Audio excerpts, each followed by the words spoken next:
Assalamualaikum warahmatullahi wabarakatuh. Alhamdulillahi rabbil alamin wal aqibatu lil muttaqin wala udwana illa 'alal zalimin. Wassalatu wassalamu ala sayyidina Muhammadin wa ala alihi wa sahbihi ajma'in. Amma ba'du, rabbis shrah li sadri wa yassir li amri wahlul 'uqdatam min lisani yafqahu qawli. Hadratil kiram, para adim ulama, sesepuh, pengurus masjid dan jamaah yang kita berharap selalu saja berada dalam naungan rahmat dan maghfirah dari Allah Subhanahu wa taala. Puji dan rasa syukur kehadirat Allah yang telah menganugerahkan nikmat kepada kita semua, dan berharap besar apa yang kita lakukan di pagi hari ini, sebelum dan akan datang nanti, kiranya Allah menghitungnya bagian dari kita mengungkapkan rasa syukur sampai kemudian akhirnya Allah pun ridha dan menambahkan lagi nikmat kepada kita semua. Amin ya rabbal alamin. Sementara salawat dan salam saat kita membacanya untuk Nabi Muhammad sallallahu alaihi wasallam, berharap seluruh untayan salawat tersebut menjadi bukti bahwa kita mencintai Nabi dan sekaligus kendaraan yang kita gunakan untuk bisa bertemu dan meraih syafaat Nabi di hari kiamat kelak nanti. Amin ya rabbal alamin.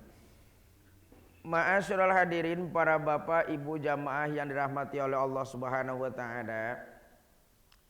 Dalam kalender hitungan Komariah atau kita menyebutnya tahun Hijriyah, maka saat ini kita sudah masuk di awal bulan Rajab.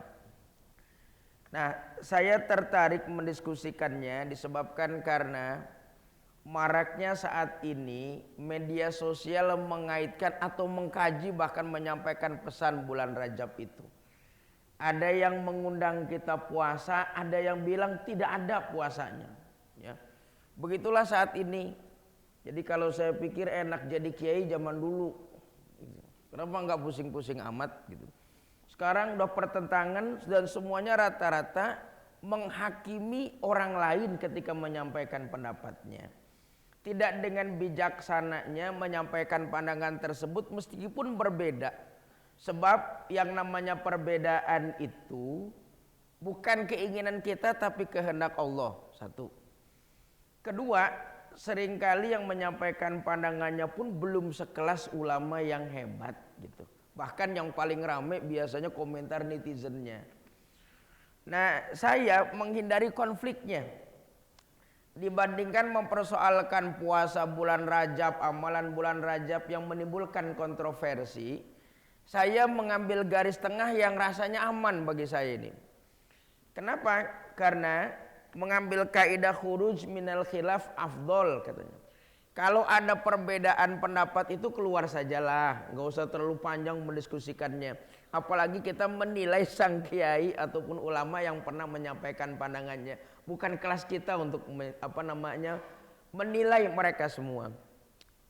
Tetapi kita akan sama dan sepakat tidak ada kontroversi bahwa bulan Rajab itu salah satu bulan yang dimuliakan oleh Allah Subhanahu wa taala. Itu pasti nggak ada kontroversi. Ya. Muharram, Zulqa'dah, Zulhijjah, Muharram dan Rajab merupakan 4 bulan yang dipastikan dalam Al-Qur'an dan sepakat ulama bilang 4 bulan ini dimuliakan. Sampai zaman dulu ketika terjadi peperangan pun harus gencatan senjata 3 bulan ke depan ini. Dan kemudian yang kedua, kita pun akan sepakat bahwa bulan Rajab ini salah satu bulan yang bersejarah disebabkan terjadinya peristiwa Isra dan Mi'raj. Itu sepakat semua.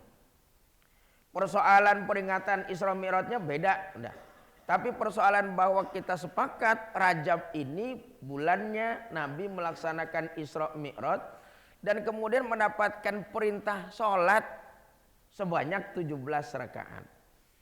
Nah, kalau kita mengkaji ulang lagi Isra Mi'raj dengan persoalan sholatnya, saya pernah nyampaikan terus kemudian ada jamaahnya nyeletuk, kalau sudah peristiwa Isra Mi'raj dikaitkan dengan sholat, maka ada jamaah yang bilang sholat lagi yang didiskusikan.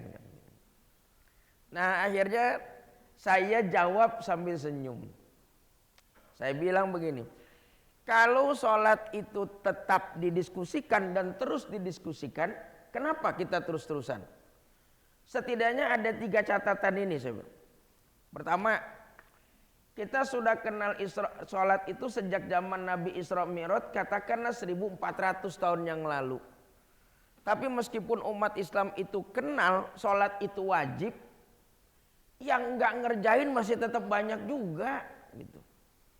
Maka diingatkan lagi karena yang namanya pemberian peringatan itu wajib diulang.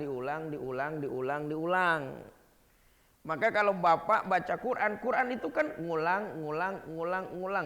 Dirikan sholat, tunaikan zakat, aqimus sholah, watu zakat, begitu. Di surat Al-Baqarah ada, di surat yang lain ada, terus begitu ditebar.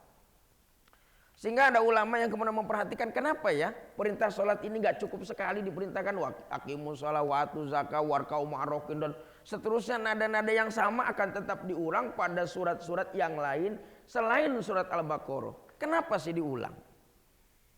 Maka salah satu jawaban yang paling saya suka. Bukan berarti yang lain yang jawab salah gitu. Saya suka aja udah. Yang lain kalau jawab mungkin saja benar, tapi saya lebih sependapat dengan pandangan ini. Sebagaimana kita diberikan pandangan ada 4 mazhab terkenal, saya suka Imam Syafi'i, tapi saya tidak akan pernah mau mengomentari Imam Malik, Imam Hambali, Imam Abu Hanifah, bukan kelas saya ngomentarin. Saya lebih suka Syafi'i saja sudah. Mereka benar kok, tapi saya pilih yang ini gitu. Sehingga kita tidak akan berlalu-lalu selaku semua umat Islamnya berantem dalam perbedaan terus nggak kelar-kelar. Bahkan yang makin parahnya kita memaksakan pandangan kita buat dianut oleh orang lain. Itu yang bikin berantem. Udah berantem umatnya, berantem di masjidnya juga. Kenapa berantem di masjid juga? Karena ada yang maksain pendapat saya benar mesti dipakai. Padahal bukankah semua pendapat dalam persoalan agama mungkin saja benar, karena pendapat ini hasil nalarnya manusia terhadap teks-teks Al-Quran dengan teks hadis. Maka nalar bisa beda-beda.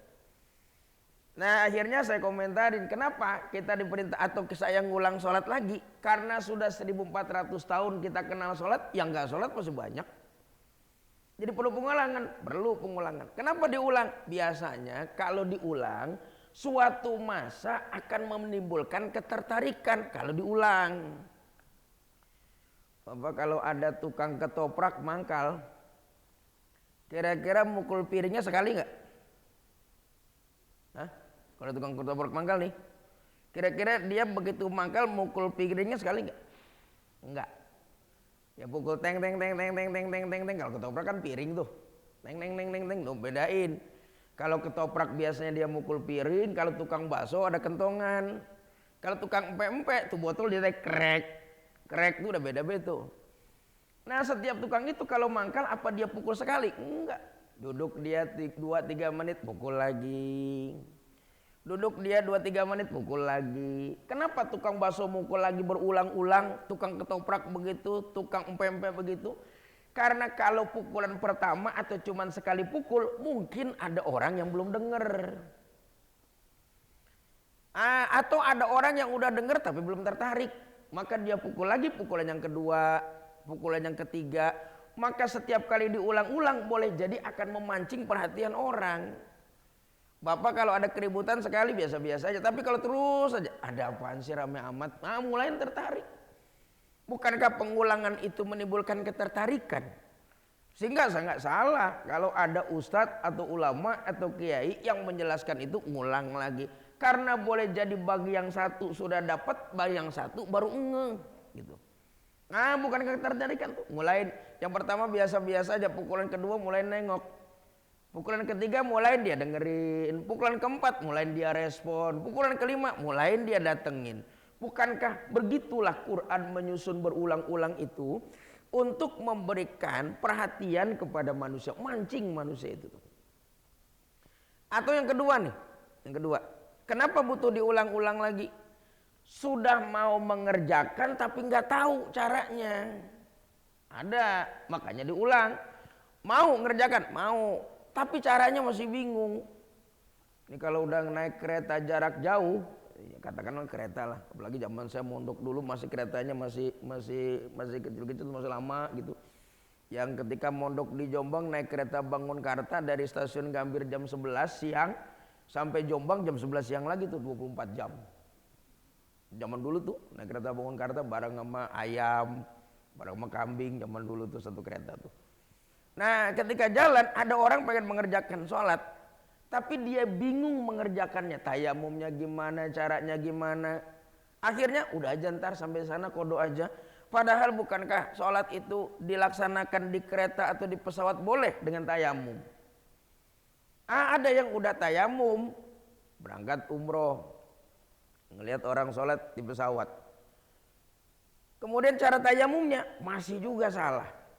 Ada yang tayamum kakinya dipakein debu juga kakinya gitu. Padahal bukankah cuma tangan dengan muka saja, muka dengan tangan sudah cukup gitu. Nah itu tergerak untuk melakukannya, tapi caranya gimana? Padahal di pesawat ataupun di kereta kita duduk tayamum, terus kemudian melaksanakan sholat dengan jamak qasornya kan boleh. Kalau gitu ada model kedua, sudah pengen melaksanakan, tapi bingung mengerjakannya. Kalau gitu diulang sholat itu. Yang ketiga yang parah nih, yang ketiga nih. Sudah mengerjakannya, rutin dia kerjakan, rutin. Jangankan di rumah, di masjid dia kerjain. Yang fardunya di masjid, kemudian sunnah di rumah. Melaksanakan sholat tahajud, dia sholat duha. Tapi meskipun dia sudah mengerjakan sebegitu rajinnya, dia tetap aja kena kecaman dari Quran itu.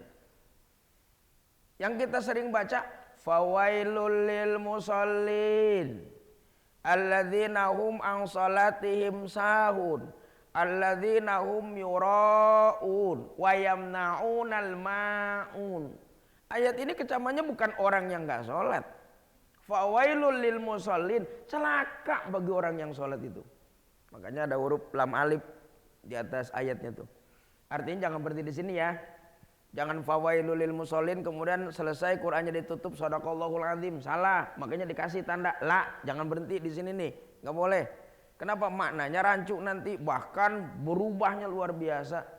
Fawailul lil musallin, celakalah orang yang salat, kemudian kita selesai di situ sadaqallahul azim. Maknanya celakalah orang yang salat, kita tutup. Maha benar Allah dengan segala macam firman-Nya. Karena udah salat masih begitu juga. Rupanya yang kena kecaman ini lanjutannya alladzina hum an salatihim sahun.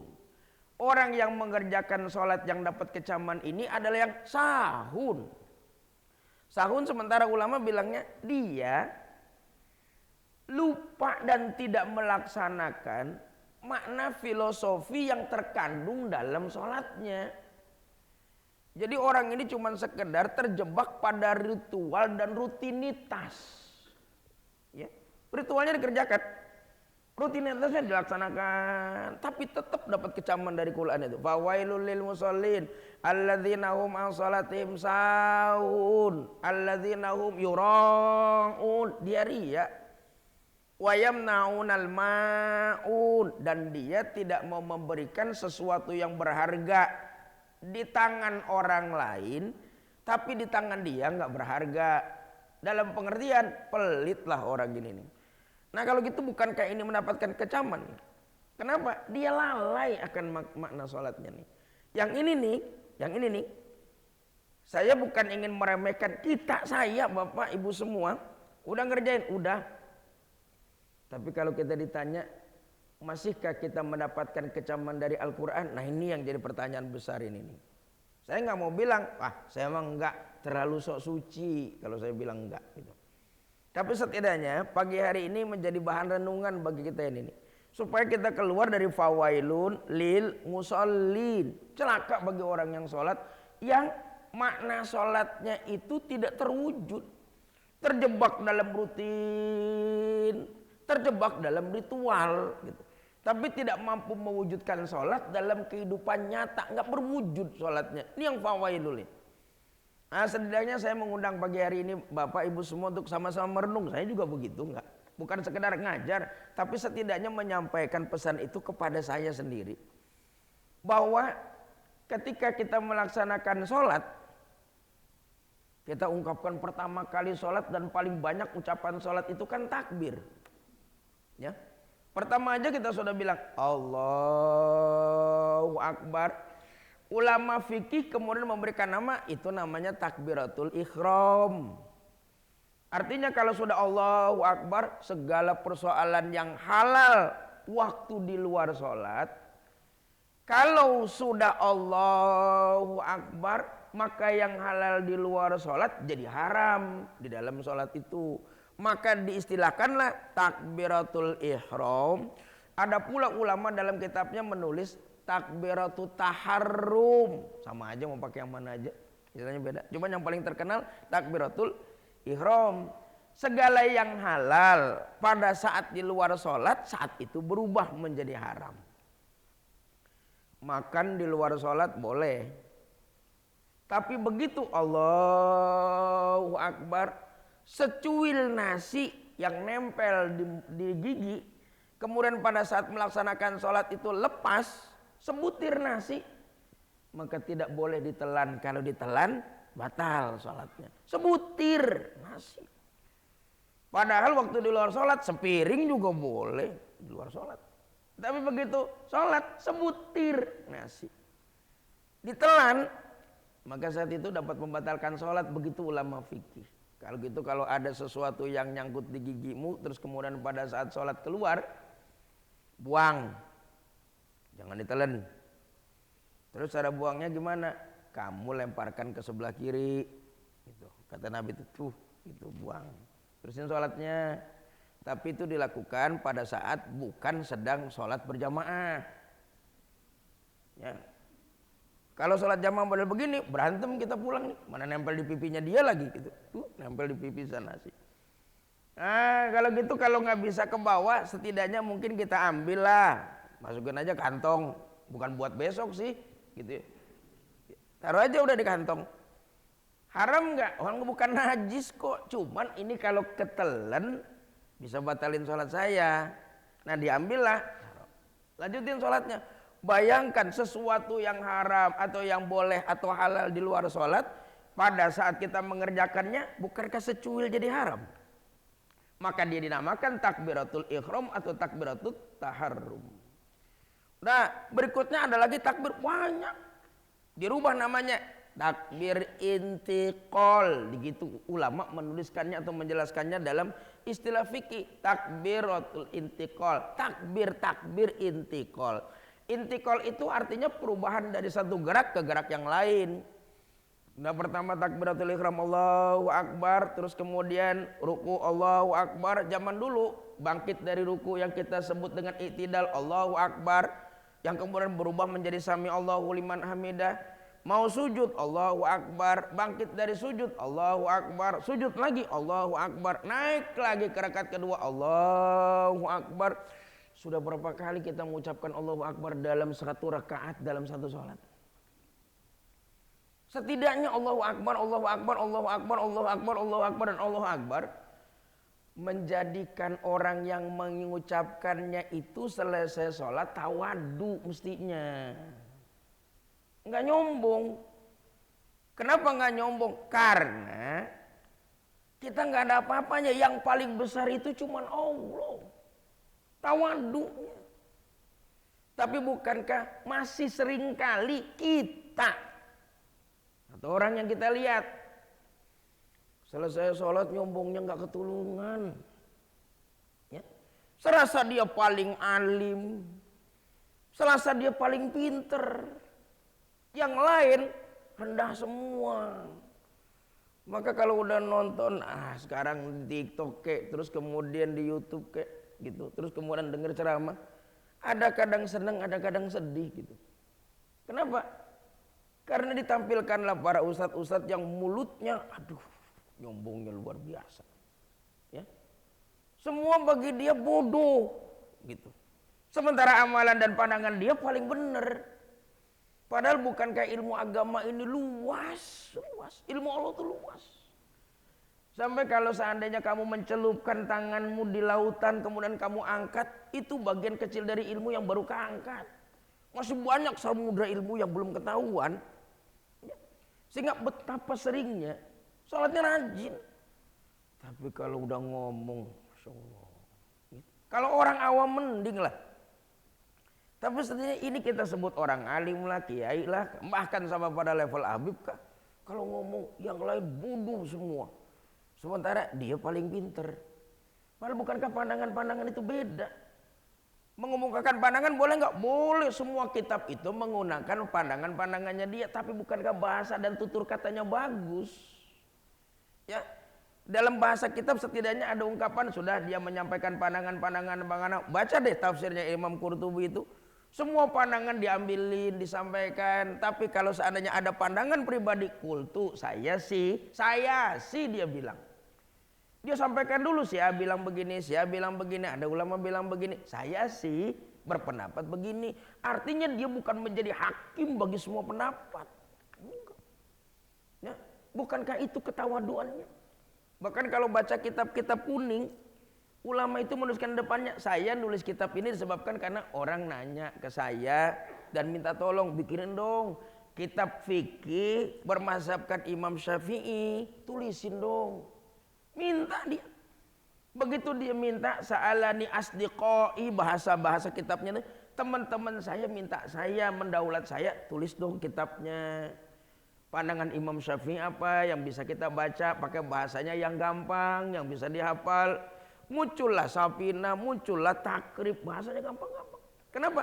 Si ulama didaulat, diminta untuk nulis dia. Ya, tapi bukankah dia tidak arogan? Bahkan kalaupun dia nulis, teman saya minta saya nulis akhirnya, nyampaikan pendapat yang saya tahu dan terabadikan. Tolong requestnya juga bahasanya yang gampang ya. Terus kemudian pakai bab-bab ya, dibikin. Bahkan kitabnya pun berjilid-jilid. Yang sekarang kitabnya nggak punya demonya yang jilid-jilid. Gitu. Ya padahal dulu semua konsen, tapi kalau udah ngomong, Masya Allah, sekali lagi mulutnya nggak kerem. Lantas apa dampaknya Allahu Akbar dalam kehidupan sehari-hari? Allahu Akbar gimana ini? Gitu. Sementara Allah Maha Besar, kita tuh kecil. Sehingga setidaknya orang selesai sholat, yang tidak lalai adalah orang yang begitu dia takbir dalam sholat baik fardu atau sunnah, selesai, dia orang yang tawadu. Pinter tapi nggak menonjolkan kepinterannya. Biasa aja lah dengan yang lainnya. Hanya sekedar Allah itu memberikan saya keilmuan, selesai sudah. Tapi pada dasarnya gimana? Sama aja gitu. Nah inilah yang berdampak gitu. Sayang. Ya, fawailul lil musallin, celaka bagi orang yang sholat itu yang sahun maknanya nggak wujud dalam pelaksanaan ibadahnya. Takbir itu menjadikan orang yang alim berasa biasa saja, orang yang kaya sama aja lah. Nah yang kayak gini yang pengen sholat itu tuh ya tawadu. Nabi kurang apa alimnya, udah nggak ada ukuran deh. Tapi kalau ngomong enak, lembut, tutur katanya, kalaupun harus keras katanya, bukan keras dalam tegas memaki-maki, tapi keras suaranya untuk memberikan peringatan kepada manusianya. Apa ada kalimat maki-maki dari Nabi? Kan nggak ada. Ya, lalu siapa guru kita dalam beragama kalau kita mengajar pakai maki-maki? Padahal Nabi Muhammad adalah guru yang tidak pernah maki-maki. Satu takbir. Nah, begitu selesai takbir Allahu Akbar, kita baca iftitah. Baca doa iftitah tuh. Iftitah macam-macam. Ada Allahumma ba'id baini wa baina khotoyaya kama ba'atal masyriq wal maghrib, ada. Yang paling umum membaca iftitah itu wajjahtu wajhiya lilladzi fataras samawati wal arda hanifan muslima wa ma ana minal musyrikin. Paling umum nih, angkatan 80 ke bawah tuh bacanya wajah tuh. Kalau angkatan cucu-cucu bapak yang sekolahnya mungkin Al-Izhar, Al-Azhar, itu bacanya udah Allahumma ba'id baini wa baina khotoyaya. Jangan disalahin, kita yang beda. Ya, mereka diajarin, Pak, anak cucu saya bacanya ini. Alirannya apa, Pak? Alirannya bener, kita yang nggak tahu, gitu. Ya, alirannya bener, kita yang nggak tahu, gitu. Mereka hafal bacaan-bacaan selain kita. Ya, karena disampaikan. Kenapa disampaikannya? Sekarang ngajar agama itu lebih rileks dibandingkan zaman dulu yang pakai perang segala macam. Ya, cuma sedikit. Kalau gitu, sampailah sepenggal kalimat yang kita mengungkapkan dari zaman Nabi Ibrahim, kemudian diucapkan oleh Nabi Muhammad, diucapkan oleh kita. Apa kalimat dalam doa iftitah itu? Maka kita bilang Hanifan wa ma ana minal musyrikin. Hanifan. Kata ini diperkenalkan oleh Nabi Ibrahim, Hanifan. Dilanjut oleh Nabi Muhammad dalam doa iftitahnya, Hanifan. Kita baca di subuh, zuhur, asar, maghrib, isya. Atau ditambah lagi qobliyah, ba'diyah dan segala macam, Hanifan. Kita terperangkap dalam kata Hanifan aja. Sementara kata Hanifan itu menurut pandangan para ahli bahasa atau ulama bahasa bilangnya Hanifan ay ma'ilan ilal haqqi. Begitu terjemah ataupun tafsir dari Hanifan itu. Hanifan ma'ilan ilal haqqi.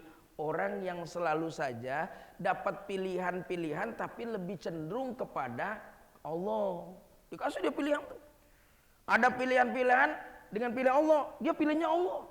Namanya condong kepada kebenaran. Nah, Nabi Ibrahim ini dikasih pilihan pada saat dia ketangkep oleh Raja Namrud.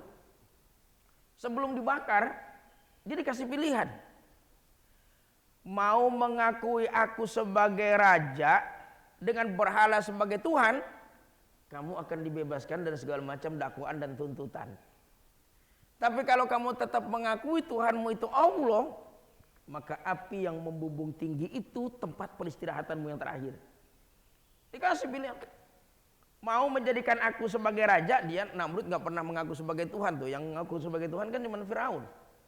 Gitu. Akuin aku sebagai raja, berhala sebagai Tuhan, segala tuntutan-tuntutan dan dakwaan kepadamu bebas.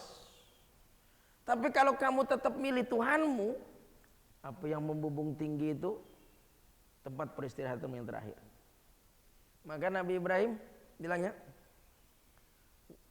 Inni wajjahtu wajhiya lilladzi fataras samawati wal arda hanifa wa ma ana minal musyrikin. Dia bilang gitu. Aku sudah menyerahkan seluruh hidupku kepada Allah. Dan hanifan, aku selalu berpihak kepada Allah. Meskipun engkau tawarkan dakwaan itu akan dihilangkan kalau aku ngaku engkau raja dan berhala sebagai Tuhan, tapi aku tetap pilih Allah itu. Itu jadi ma'ilan ilal haqqi, dia pilih Allah itu. Maka dampak dan akibatnya Nabi Ibrahim pun dilemparkan kepada api yang membumbung tinggi, tapi Allah berpihak kepada Nabi Ibrahim. Bukankah Ibrahim pun hanifan, berpihak kepada Allah. Allah selamatkan Nabi Ibrahim. Hanif yang kedua, Nabi Ibrahim ini diberikan pilihan. Lebih sayangkah kepada istrimu yang sudah memberikan anak kepadamu, Hajar, atau lebih sayang kepadaku Allah? Gimana? Pada saat sampai dia di lembah, satu tempat yang tidak ada tumbuhan sama sekali, manusia pun nggak ada, disebutlah Bakkah. Kita sekarang kenal Mekah. Nabi Ibrahim diuji, tinggalkan istrimu di sini kalau engkau cinta kepadaku. Tapi kalau engkau tidak cinta kepadaku dan tidak berpihak kepadaku, di sini tetap bersama dengan keluargamu. Tapi kalau engkau cinta kepadaku, tinggalkan istrimu, pulang ke Palestina. Maka lagi-lagi dua pilihan.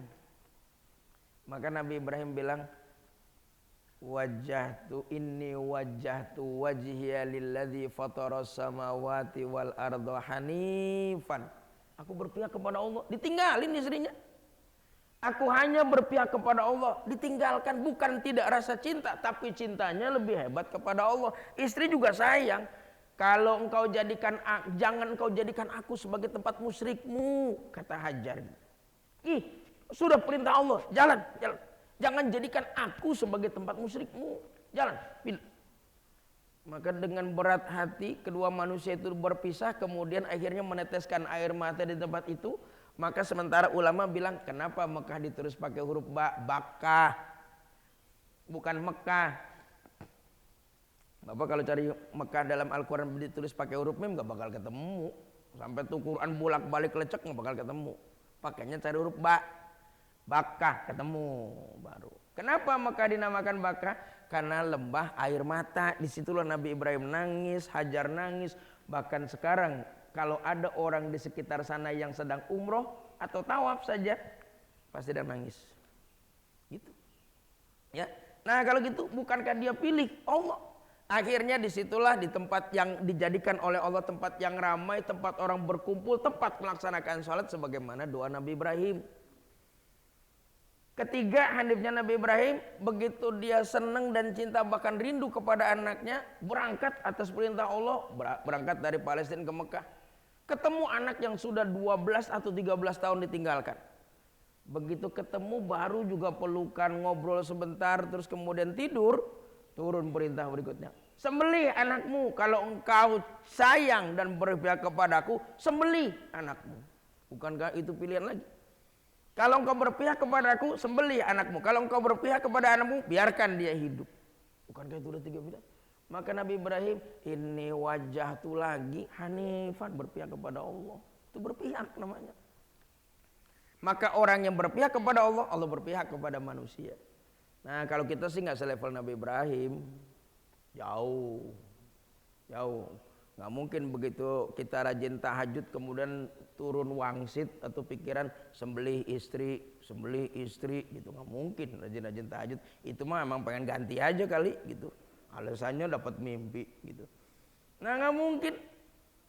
Ujian Allah kepada kita sesuai dengan level. Setidaknya bagi saya, kalau sudah subuh menjelang subuh ada azan pertama saja dari masjid itu, berkumandanglah as-salatu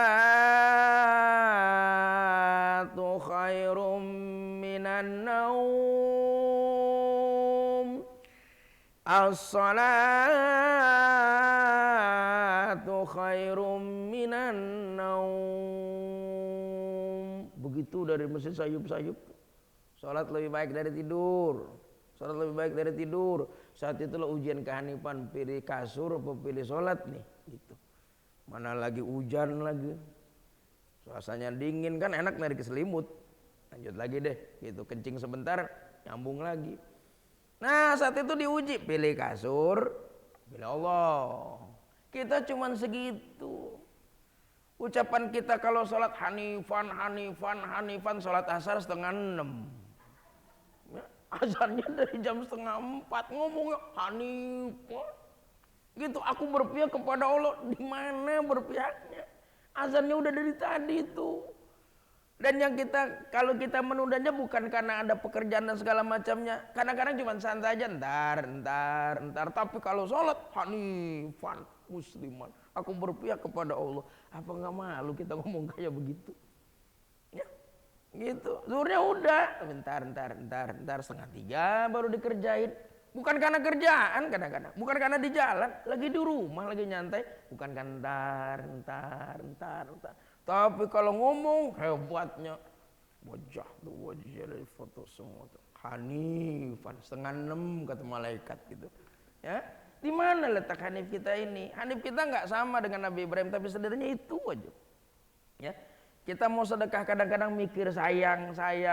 Kita cuma ujian harta doang. Nabi Ibrahim bukan nyawa. Nah, di situ yang boleh jadi mulut kita hanifan, perilakunya enggak gitu. Ya, fawailul lil musallin, celaka orang-orang model kayak begini yang berikrar, tapi kenyataannya enggak ada. Ya, sudah 2 itu supaya kita keluar dari itu. Yang ya banyak sebenarnya, saya catatkan poin-poinnya aja lah yang bumi itu. Begitu kita selesai iftitah, bacalah surat Fatihah. Yang paling saya senang ketika Fatihah itu, setidaknya alhamdulillahi rabbil alamin dengan iyyaka na'budu wa iyyaka nasta'in dalam catatan saya itu. Yang lain banyak. Alhamdulillahi, segala puji hanya untuk Allah. Setidaknya umat Islam itu memujilah. Yang paling pantas buat dipuji memang Allah. Tapi bukan berarti manusia tidak boleh mendapatkan pujian. Ya, pujilah gitu. Allah nomor satu itu. Ya, wala ahsanaan alaika kama asnaita ala nafsik. Tidak akan pernah ada bilangan kalau kami memuji engkau ya Allah. Sebagaimana engkau telah memuji dalam Al-Quran sebanyak-banyaknya. Gak mungkin. Allah memang iya. Tapi apakah salah kita muji orang lain? Enggak kan? Maka setidaknya kita pun memuji orang. Gitu. Kita enggak. Gitu. Memuji enggak, maki-maki orang lagi. Jelekin lagi. Setidaknya kalau kita belum bisa memuji orang lain, tapi tidak mencela dia, gitu. Setidaknya kalau kita belum bisa muji orang lain dengan pekerjaannya, apapun pekerjaannya itu tuh, mau besar kayak mau kecil kayak, kalau belum sanggup mulut kita muji dia nih, saya akan tutup mulut dengan apa yang dia kerjakan. Gitu. Kenapa? Al muslim man salim al muslimun min lisani wa yadi, katanya gitu. Muslim itu yang terbaik adalah orang-orang yang orang lain selamat dari keburukan mulut saya nih. Orang lain selamat dari kejelekan tangan saya ini nih. Gitu. Jadi kalau saya mau ngukur Sahrudin yang baik itu adalah Sahrudin yang orang lain nih tercegah dari keburukan mulutnya Sahrudin. Saya ini punya mulut nih, kalau saya nggak rem jelek. Tapi setidaknya Sahrudin yang baik adalah Sahrudin yang orang lain tidak terkena keburukan mulut saya ini nih. Sahrudin yang baik itu adalah orang yang orang lain tidak terkena keburukan tangannya ini nih. Itu ukuran saya. Balikin ke kita aja masing-masing. Ya, kita kadang-kadang berat muji orang itu. Nyaci makinya yang enteng. Ya panjang. Makanya ada ungkapan yang saya senang, kalau kita belum bisa memuji jangan menghina, kalau belum bisa ngasih jangan ngambil, gitu. Ya, kita belum bisa ngasih ke orang lain, ngambil jatah orang lain, gitu. Ngasih ke orang sedekah enggak, gitu. Lebih dari katakanlah ekonominya menengah ke atas, ngasih enggak, tapi ketika ada bantuan orang miskin dia datang paling duluan. Bawa motor lagi takut keberatan bawanya gitu. Ya, kalau saya belum bisa ngasih, saya nggak ngambil jatah orang lain gitu ya. Nah kayak gini kan. Ya, gitu. Setidaknya begitulah.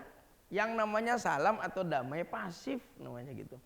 Ya, itu alhamdulillah gitu. Kalau kita belum bisa, Allah pasti zat yang paling dipuji. Manusia boleh, dan tidak ada manusia yang sempurna, enggak, pasti ada cacatnya. Jangankan orang lain, emangnya kita nggak punya cacat dan jelek.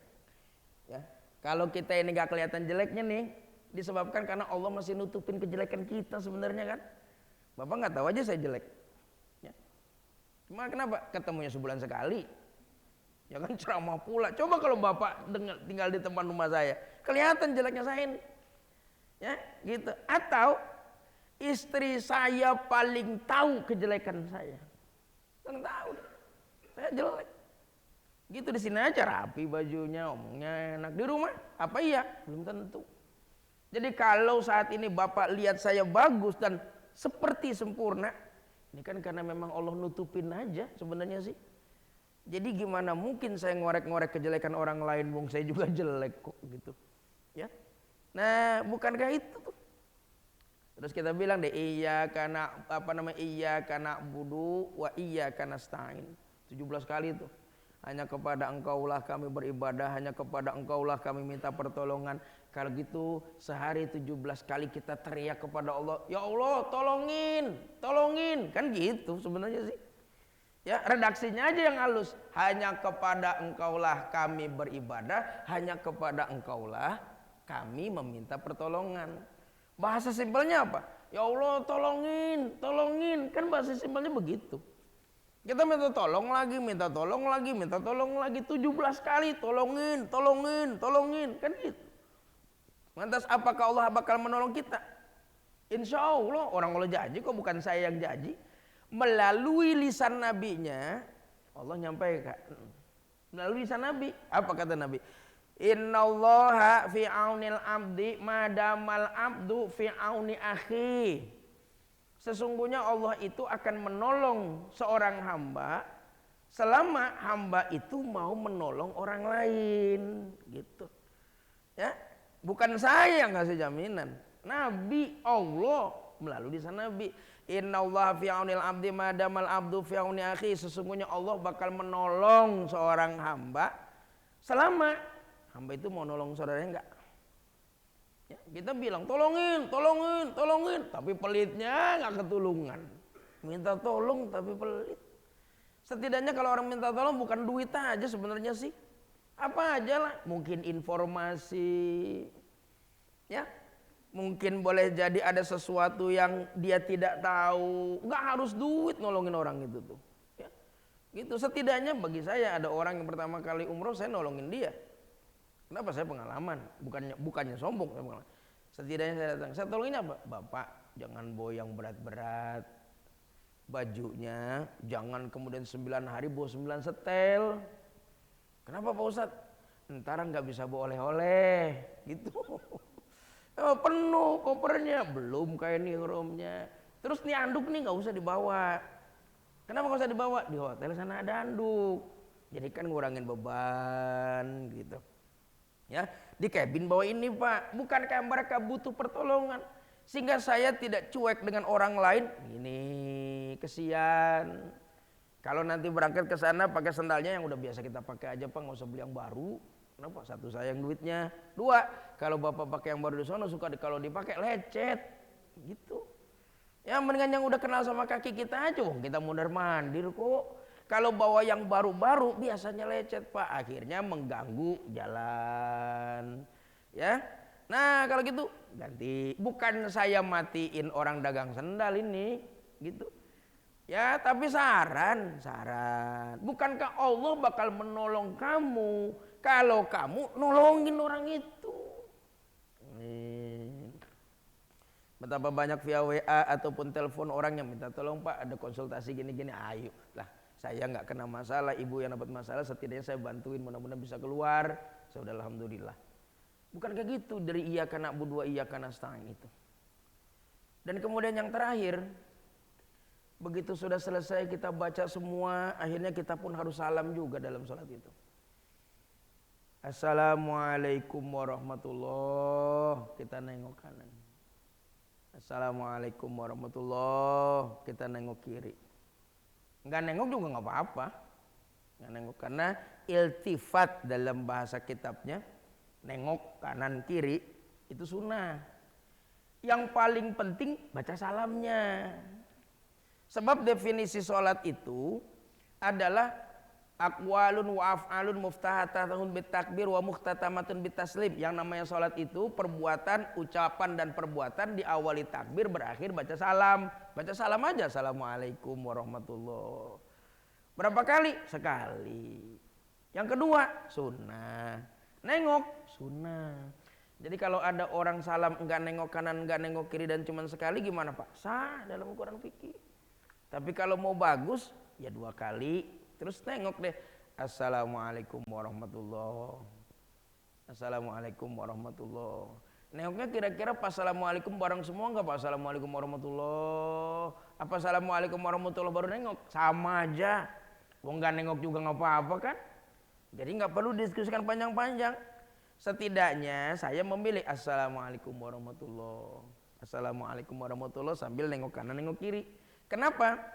Karena sekedar merealisasikan yang namanya salam itu ditebarkan, gitu. Kalau saya tuh, jadi kalau baca salam sambil nengoknya assalamualaikum warahmatullahi, nebar. Maka Nabi bilang afsus salam ala man arafta wa man lam ta'rif. Tebarkan kedamaian itu kepada orang yang kamu kenal dan orang yang kamu tidak kenal. Tebarin damai deh. Kalau gitu seorang muslim yang bagus sholatnya, setidaknya menurut acuan ini adalah orang yang menebarkan kedamaian ke kanan sama ke kiri. Dia nggak jadi sumber orang kesel, gitu. Ya, assalamualaikum warahmatullahi wabarakatuh. Assalamualaikum warahmatullahi wabarakatuh. Kita demarin. Setidaknya saya senang ketika dengar ulama yang setidaknya damai itu ada dua, kata beliau ini nih. Setidaknya damai itu ada dua. Ada damai pasif, ada damai aktif.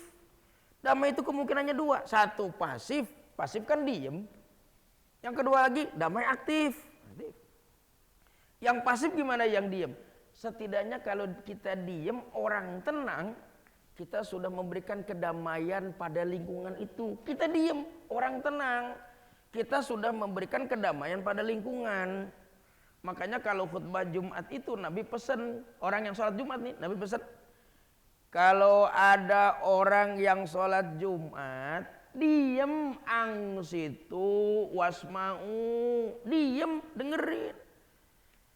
Terus komentar berikutnya, kalau ada orang yang bicara saat khotib sedang bicara, dia ngomong sama temennya, ngobrol, fakat lagu, dia itu lagu, sesuatu yang sia-sia. Tafsirnya macam-macam, ada sholatnya sia-sia, ada pahalanya sia-sia. Tapi setidaknya kita memahami larangan itu. Kalau kita ngobrol kanan kiri kan kesian, yang belakang, yang depan pengen dengerin gitu. Makanya kalau di masjid saya ada yang kalau lagi zikiran saya panjang tuh. Wiridannya panjang bareng jamaah karena permintaan udahlah. Jadi kalau sholat di tempat saya begitu subuh kemudian kita minta 10 menit sebagai waktu untuk tunggu, disepakati udah 10 menit. Nah, itu tuh mah yang ketinggalan resiko gitu kan. Kita udah sepakat 10 menit sholat. Begitu selesai sholat kita wirid kalau saya pulang sekarang nih, selesai wirid jam 5:15. Gitu yang panjang, zamannya apal, drill gitu. Ada yang suka begitu kita wirid dia tidur gini, pokoknya seringnya tidur. Saya bilang masih mending yang tidur itu daripada begitu mundur dia ngobrol sama temannya, ngobrol kita lagi wirid kedengeran, akhirnya ganggu orang. Ya mendingan yang tidur gitu. Makanya akhirnya zaman bilang hidup tidur gitu akhirnya. Ya. Kenapa? Karena setidaknya yang tidur tidak mengganggu orang lain itu, yang ngobrol, yang akhirnya orang begitu wirid udah pada tua masih ngobrol aja gangguin orang. Nah gitu. Nah itu namanya damai pasif. Yang aktif adalah melakukan aktivitas sehingga orang lain menimbulkan kedamaian. Setidaknya ketemu orang, assalamualaikum, kemana pak? Basa-basi, orang seneng. Ya zaman dulu sebelum ada handphone, duduk di halte bus, setidaknya kita ngobrol sama kanan kiri, mau kemana pak? Ngobrol. Sekarang kan masing-masing ngobrolnya di handphone, gitu ya. Yang jauh kita hubungin, yang dekat kita diemin aja gitu kan. Nah setidaknya damai itu gitu, kita menciptakan damai pada lingkungan, Seringkali saat ini kita memberikan kerusuhan kepada orang lain itu. Kita mungkin gak sadar, handphone kita pematik dan pemicu orang lain gak suka. Ya. Kita menyebarkan berita yang belum tentu si penyebar ini adalah orang yang ngalamin dan hadir dalam cerita itu. Seringkali handphone kita ini digunakan oleh para kompetitor sebenarnya sih memanfaatkan kita nih. Bener. Udah kuotanya kita yang bayar, kita pakai dosanya kita yang nanggung. Yang seneng para kompetitor yang saat ini sedang bersaing. Ya sadar nggak kita tuh? Begini nih. Begitu kita kirim ke grup ke yang lain belum tentu orang seneng. Akhirnya aduh yang kayak gini, bukankah kita sudah menimbulkan kekeruan pikiran kepada orang lain itu. Ditambah lagi, belum tentu kita tahu berita itu benar apa enggak. Itu yang paling parah tuh. Ya, yang paling parah sekarang ini kayak gitu tuh. Orang nggak tahu nggak apa, kirim yang penting beritanya begini sebar. Seolah-olah kita pengen jadi orang pertama yang menyampaikan. Padahal beritanya belum tentu benar. Makanya saya bilang ini ayat tentang tabayun cuma jadi mainan doang gitu. Ngomong tabayun mainan doang itu, tabayun mainan doang gitu. Kenapa? Belum tentu berita yang kita sampaikan itu benar dan kita belum tentu mengklarifikasi berita itu. Setidaknya kalau kita tidak menjadi ahli hadis, para ulama ahli hadis itu jadi acuan etika kita. Kenapa ahli hadis itu jadi acuan? Orang yang ahli hadis itu tidak bisa terima berita seketika begitu saja langsung dia sampaikan kepada orang lain. Dia teliti dulu, bener nggak? Dapatnya dari mana ini? Dari si fulan. Saya datengin si fulan ya. Bener nggak kamu dapat berita ini? Bener, dari siapa? Dari si fulan. Datengin lagi, bener nggak ini nih? Bener, dari siapa? Dari si fulan. Sampai ke Nabi. Kita memang bukan ahli hadis seperti mereka itu, tapi setidaknya saya tidak akan menyampaikan satu berita yang saya belum tahu kebenaran itu. Cukup jadi sampah di handphone saya, udah hapus saja udah. Gitu. Tapi setidaknya si pengirim sudah membuat kekeruhan kepada orang lain. Setidaknya. Kalau gitu salam kita, assalamualaikum warahmatullahi, assalamualaikum warahmatullahi, yang kita tebarkan damai bagi kalian semua. Mana damainya? Nggak sekedar di masjid, sebenarnya sih di luar lebih penting. Ya. Sehingga bagi saya stoplah berita-berita yang kita nggak tahu sebenarnya sih. Itu apalagi saat ini musim terus panas dengan pilpresnya, ya gitu. Kalau belum bisa memuji jangan mencela lah. Saya senang bakal milih dia, silakan aja udah dengan pertimbangan-pertimbangan sendiri udah. Tidak wajib menyalahkan orang lain. Toh pada akhirnya kita bertanggung jawab di akhirat kelak nanti kan. Bahkan anta turid ana urid. Wallahu yaf'alu ma yurid. Anta turid, ana urid. Wallahu yaf'alu ma yurid. Kamu punya kemauan? Iya, saya juga punya kemauan. Tapi pada akhirnya yang jalan kemauan siapa? Kemauan Allah kan? Anta turid, kamu punya keinginan. Ana urid, saya juga punya keinginan. Tapi satu masa yang jalan siapa? Wallahu yaf'alu ma yurid. Allah yang melaksanakan itu semua. Jadi akhirnya kita tanggung jawab dunia akhirat. Lagi-lagi saya ruginya apa? Udah kita paketnya kita yang bayar, habis kuota juga, tanggung jawab pula di neraka pula, rugi amat gitu. Bagi saya, makanya mungkin nggak akan ketemu saya nyampe-nyampein segala sesuatu yang saya belum pernah melakukannya atau saya tidak tahu itu. Nah, itu setidaknya sekilas bulan Rajab ini kita keluar dari perselisihan tentang puasanya lah, amalannya lah, itu konflik ulama tuh ya. Biarin aja udah, wong mereka punya dalil-dalil sendiri. Saya senang aja saya kerjain, sebab dia tanggung jawab dengan pendapatnya. Saya nggak begitu percaya, saya tinggalin. Wong namanya sunnah semua kok. Yang paling wajib kan terpuasa Ramadan, bukan puasa Rajab. Kenapa yang sunnah kita gembor-gemborkan habis-habisan? Habis tenaga kita ini, sering kali umat Islam cuma habis tenaga digituan aja. Gitu, akhirnya kalau nggak mau dibilang diam, setidaknya mundur kita ini nih. Ya udahlah, konfliknya biarin aja udah. Setidaknya Rajab yang kita sepakati di bulan ini adalah sebuah bulan kehormatan karena Nabi dipanggil oleh Allah untuk mendapatkan titah pelaksanaan sholat, dan yang kalau melaksanakannya bukankah orang tersebut orang yang terbaik. Sampai akhirnya inna sholat tanha anil fahsya'i wal munkar. Sholat yang baik akan mencegah pelakunya dari perbuatan keji dan perbuatan munkar. Mudah-mudahan setidaknya kalaupun kita belum sempurna melaksanakannya, mengarah kepada hal-hal tersebut, dan pelaksanaan sholat membumi, tidak hanya sekedar rutinitas. Amin ya rabbal alamin. Saya mohon izin Bapak tidak membuka pertanyaan kali ini ya, karena saya ada keperluan gitu. Tadi juga terlambat karena motor saya banyak kempes. Jadi untungnya anak-anak saya memang udah pada bangun, saya minta kirim motor cadangannya sini. Tahu dia tuh udah selesai apa belum. Makanya saya terlambat, minta maaf. Gitu, ini yang dapat saya sampaikan. Terima kasih. Mohon maaf, mudah-mudahan kita menjadi orang-orang yang bisa menebarkan kedamaian di persada bumi ini. Amin ya rabbal alamin. Hadanallahu wa iyyakum ajmain. Wassalamualaikum warahmatullahi wabarakatuh.